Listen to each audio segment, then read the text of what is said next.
I found Post Smoke video. Wait, chat.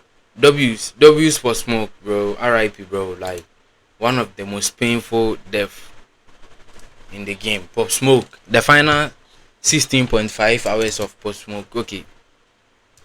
On February 19, 2020, at about 4:30 a.m., Pop Smoke was shot and killed inside of his Airbnb. Oh. He wasn't alone, but at the time of the robbery, he was inside the shower. 4 teenagers would storm the house that night before the youngest, a 15-year-old, would fatally shoot him. Pop Smoke was just 20 years old at the time. He was officially pronounced dead at 5:12 that morning, but it would end up taking months to fully solve this case. TMZ reported his death at 1:24 p.m. on February 19th. If we look back at his last post on Instagram, we can see exactly how his day played out. Let's see what you got here. They better be Pop Smoke. Don't fuck around. Huh? It all started with his post around 11 Beverly a.m. on Hills. February 18th, just 16 hours before his death. He landed in California and drove to his Airbnb in Beverly Hills, where he posted it on his story, showing off the backyard. He was going to be in Los Angeles for a 4-day vacation. With him was his longtime friend Mike D, and after the two got comfortable, he updated his story with the next post of him getting his hair cut.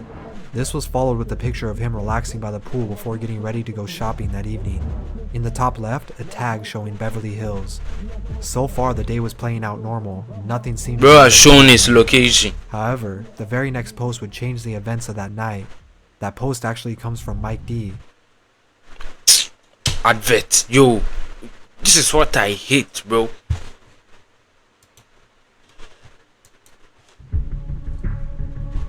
Around 4 p.m., a series of pictures were uploaded on both their accounts. On Pop Smoke's Instagram showed 3 back-to-back pictures of him and Mike together, with Mike holding a stack of cash. On Mike's page was another photo, and nothing seemed wrong with it at first, but this picture had 2 fatal problems. The picture was of Pop Smoke and Mike, with him holding the same stack of money, but in the top left corner the entire home address is almost missing, with only the first number missing. If someone were to be looking for Pop Smoke, all they had to do was find the first number between 1 and 9. But the worst mistake would come after Mike geotagged the post, showing the location on Instagram maps. This was something they simply couldn't afford to do. An average person can get away with this, but for a high-profile rapper holding wads of cash, this was unacceptable. Despite these posts, the afternoon would carry on seemingly normal, but a few keen eyes had already begun connecting the dots. At 5 p.m., another update to Pop Smoke's story would be added. This one showed him driving once again with the same stack of cash, and a diamond-studded Rolex on his wrist. Now there was a location and a motive, and for them, that was enough. Oh. For a few hours, Pop Smoke didn't update any posts, but we know he was out shopping. Shortly after taking the photos in the driveway, Mike and Pop got into the white Range Rover and drove from the Airbnb down Santa Monica Boulevard before stopping at the Amiri store. Pop Smoke was getting ready for his Meet the Woo tour starting in March and was taking his last week on vacation. His Meet the Woo 2 tape had just dropped weeks prior, and he was still celebrating its success, so it was only normal for him to go shopping and reward himself. After all, he was in Beverly Hills, a place known for its luxurious shopping. Just 7 hours before his death, at 10 p.m., he returned back to the Airbnb and updated his story again, this time with the view of the city at night from the backyard. But his stay was short. He still wanted to record new music that night. At 11 p.m., Pop Smoke would upload a seemingly harmless video, showing some of the shopping he had done earlier that day. Unfortunately, this post would be the third and final mistake. The 3 Amiri bags shown in the video would leak sensitive information. The tags on them revealed the Airbnb's full address, and now he was completely vulnerable. A talent manager at his label spotted the error and asked him to take the post down. But what Pop Smoke didn't know was that 2 teenagers had already been keeping an eye on his stories. The 2 men who were taking notice were from the well-known Hoover gang in LA. They took note that Pop Smoke was close by, only about 20 minutes away. Their cell phone records showed that around midnight they began looking at the address on maps and scouting out the location. They decided they would make a move that night. At 1 a.m., Pop and Mike left to record at East West Studios near Sunset Boulevard, just a few miles away. While he was working on new music, the 2 teens were working on their plan. According to the Los Angeles Times, at 2 a.m., a black BMW would show up on surveillance outside the home. The car rolled past the house and circled back before stopping. It showed a passenger getting out and sneaking toward the back of the house before quickly returning to the car. At the time, too many people were in the home, and Pop wasn't even there. The car then sped off, heading back to where they came from, where they recruited 2 more teens to help in the robbery. The hills were only about 20 minutes away from South LA, so they all decided to switch cars and try returning later. Around 3 a.m., Pop left East West Studios. He got in the Range Rover with Mike and a woman he met that night named Amelia Rose. They would then drive back, unknowing of the events about to take place. Pop and Amelia went upstairs to the master bedroom and Mike to a room down the hall. Around the same time, the four teens had already swapped cars to an Infiniti sedan and began looking up the address on Zillow. Through pictures, they now had a better understanding of the home's layout and the location of the master bedroom Pop would most likely be staying in. Pop, who was now in bed with Amelia, got ready to end his night with a shower.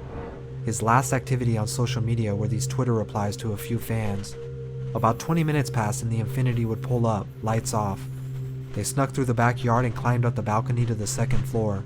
Amelia was the first one to notice the movement outside, but before she could react, the house was stormed by three men with masks and guns out. They put a gun to her head and advised her to stay quiet, taking her phone and purse while the other two went into the bathroom to confront Pop Smoke.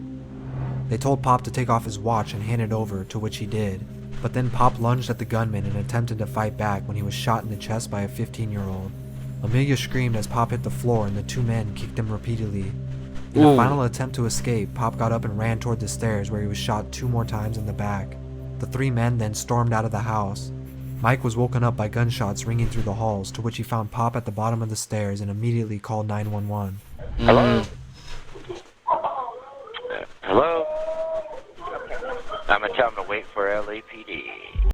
Medical arrived 20 minutes later and took him to Cedars-Sinai, where he passed away just 1 hour later. At the same time of his passing, his killers were already searching up the local news to see if they had reported it yet. They even looked up the price of Pop's stolen Rolex, the only item they made it out the house with. In total, they got just $2,000 for it, split between 4 people.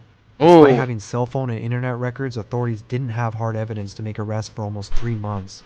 It wasn't until the 15-year-old was arrested for an unrelated crime. But because police already had their eyes on him as a person of interest, they rigged his jail cell with recording devices. Eventually, he told his cellmate he'd taken part in robbing Pop Smoke and that he pulled the trigger killing the rapper. The driver of the vehicle was arrested as well and eventually told his cellmate the same details of that night, confirming the story. Initially having no intentions of shooting him, but when Pop put up a fight, they panicked and shot him. Corey Walker was the 19-year-old who stayed in the car that night, and Keandrick Williams was the 18-year-old who led the charge into the house. They were both charged with murder with special circumstances and will remain in prison indefinitely. The 17 and 15-year-old were charged as juveniles for murder and robbery, and they remain unnamed to this day due to being minors. Pop Smoke was tragically taken too soon before he had the chance to grow to become the face of the drill movement. The tragedy of Pop Smoke's death lies in the fact that we can see his last day with us through his posts. But these are the same posts that would get him killed.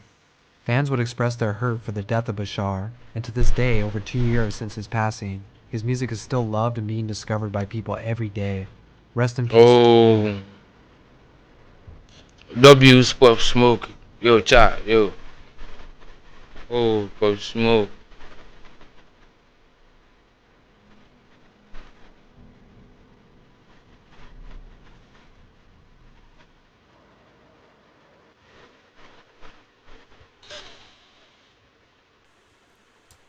Okay,